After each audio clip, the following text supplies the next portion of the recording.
Leo nimekuona shoga yangu. Tumeonana. Sikiliza ninavyokuambia, mume wangu mimi hawezi kuniacha hata siku moja. Kwa jinsi anavyonipenda mimi. Hata kama uchi wako mpe mara 500, hawezi kuniacha mimi. Hii ngoma ameielewa. Wewe unafikiri mimi anaweza kuniacha? Kwa taarifa yako, mimi ananipenda kwa uvumba na ubani. Tumetoka mbali msenge kama wewe.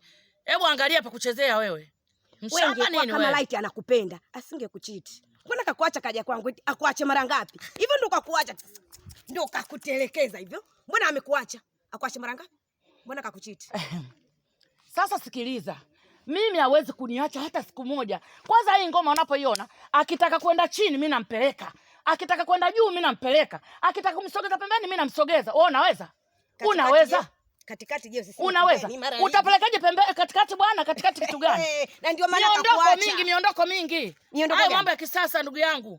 Mimi na mzee lakini mimi sio mzee, mambo yangu ya kisichana na nampeleka kiuvu. Wewe toka kwanza, usinichanganye nitakufumua sasa hivi. Wewe ingekuwa kama anakupeleka asingekuwa anakuchiti wewe. Mbona amekuchiti? Anakuja kuangalia tu, anakuja kuchezea. Na leo mbona alikuja? Leo kaja kwangu utaniambiaje? Wewe hapana kuchezea. Hakutaki.